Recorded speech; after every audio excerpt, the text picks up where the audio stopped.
ଆଜି ଘଟଗାଁ ମା ତାରିଣୀଙ୍କ ପୀଠରେ ମହା ଆଡ଼ମ୍ବରରେ ପାଳିତ ହେଉଛି ଚୈତି ପର୍ବ।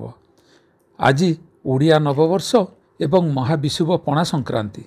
ତା ସହିତ ଆଜି ମାଙ୍କ ନିକଟରେ 89ତମ ଚୈତି ପର୍ବର ଷଷ୍ଠ ଦିନ।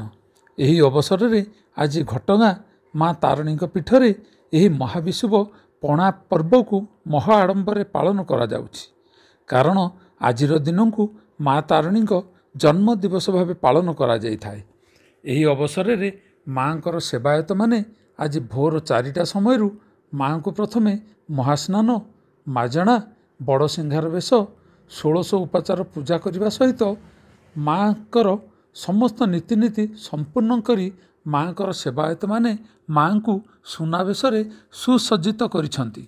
ତା ସହିତ ମାଙ୍କ ପାଖରେ ଆଜି ପ୍ରଥମେ ପଣା ଲାଗି କରାଯାଇଛି। ତେବେ ଏହି ପଣା ପର୍ବରେ ମା ତାରିଣୀଙ୍କର ସୁନାବେଶକୁ ଦର୍ଶନ କରିବା ପାଇଁ ଆଜି ସକାଳୁ ସକାଳୁ ଶ୍ରଦ୍ଧାଳୁମାନଙ୍କର ଲମ୍ବା ଲାଇନ୍ ଲାଗିଛି। ଅନ୍ୟପକ୍ଷରେ ଭକ୍ତଙ୍କର ଶୃଙ୍ଖଳିତ ଦର୍ଶନ ପାଇଁ ପ୍ରଶାସନ ପକ୍ଷରୁ ବ୍ୟାପକ ବ୍ୟବସ୍ଥା କରାଯାଇଛି। ଖବର କେଉଁଝର।